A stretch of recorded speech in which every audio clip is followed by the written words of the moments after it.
उनका अपना चरित्र है। जिस मित्र ने जो बात कही, मैं जब उनकी पार्टी के अध्यक्ष ने सारी बात सामने आकर कह दी और उनके चरित्र के बारे में, उनकी शब्दावली के बारे में, तो हम क्यों खाम में बेगानी शादी में अब्दुल्ला दीवाना बनता फिरे।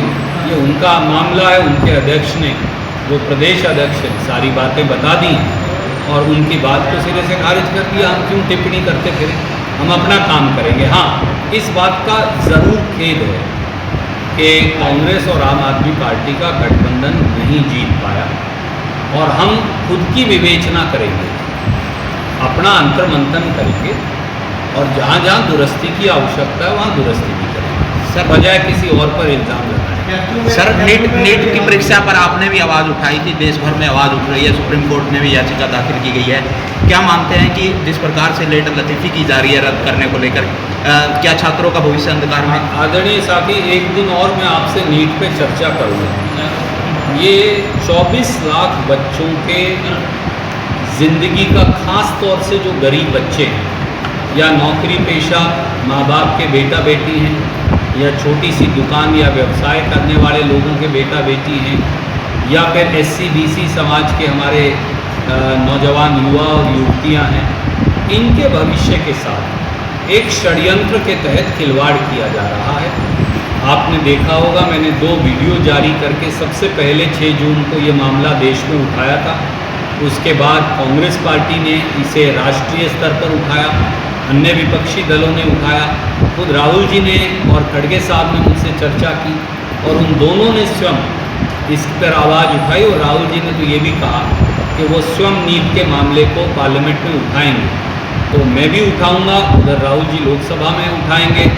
हमें ये विश्वास है कि हम सरकार को, हमारा यहाँ कोई राजनीतिक विरोध नहीं, 24 लाख बच्चों को ये लगने लगा कि अब वो डॉक्टर या डेंटल डॉक्टर बनने से मेरिट के आधार पर नहीं, हेरा फेरी और लीपापोती के आधार पर अब चयन होगा।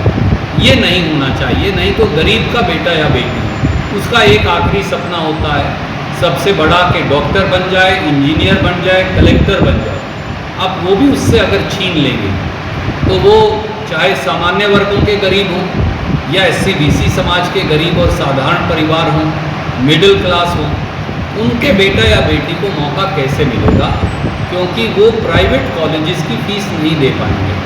पहली बार ये हुआ कि 670 कट ऑफ पे भी, 670 नंबर लेकर भी आपको सरकारी मेडिकल कॉलेज में दाखिला नहीं मिल रहा। ये उनसे पूछिए जिनके बेटा या बेटी ने मेहनत करके नीट पास की।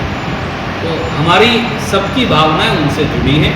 बाकी मैं आपसे एक दिन तफसील से इस विषय पर बात करूंगा ताकि मौजूदा बिजली संकट का विषय कहीं पीछे ना पड़ जाए। रणदीप जी, बीजेपी कह रही थी कि मुस्लिम्स के विरोध में उन्होंने काफ़ी, प्रधानमंत्री ने खुद रैलियां की है, कांग्रेस पे आरोप लगाए कि वो आरक्षण की, लेकिन अब ऐसी ही पार्टियों के साथ वो गठबंधन में हैं जो मुस्लिमों के पक्षधर रही है। आपका सवाल बिल्कुल सही है, आदमी गलत है जिससे पूछा जा रहा है। ये मोदी जी से पूछा जाना चाहिए सवाल, मुझसे से।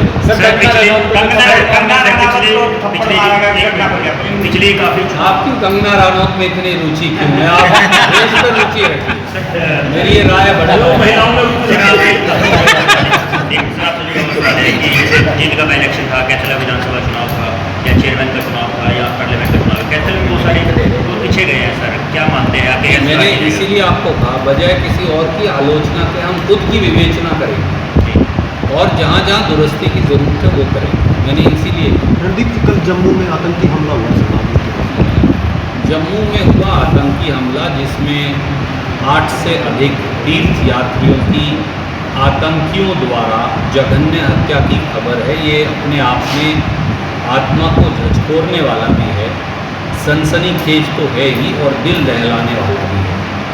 जो तीर्थयात्री जिनकी जानें गई हैं, उनके परिवारों के प्रति हम अपनी संवेदनाएं व्यक्त करते हैं और मोदी सरकार से ये उम्मीद करते हैं कि वो ये कहा करते थे कि जम्मू कश्मीर से उग्रवादी अब नहीं है, उनका सफाया हो चुका। ये जो घटना है दुर्दान उग्रवादी घटना, इससे ये साफ है कि जो उग्रवादी चेहरा है वो फिर उठ गया है। उनको कुचलने के लिए, उग्रवाद का सर कुचलने के लिए, सीमा पार से आ रहे उग्रवाद के खात्मे के लिए सरकार क्या कदम उठाएगी, इसके लिए प्रधानमंत्री को, क्योंकि अब गृह मंत्री या रक्षा मंत्री नहीं है, तो प्रधानमंत्री ये बताएं कि वो क्या कदम उठाएंगे और देश को आश्वस्त करें कि लोग अपना पूजा करने के लिए बगैर किसी भय के जम्मू कश्मीर हो या देश के अन्य स्थान हो वहाँ तक जा पाएंगे। ये घालमेल सरकार की तरफ से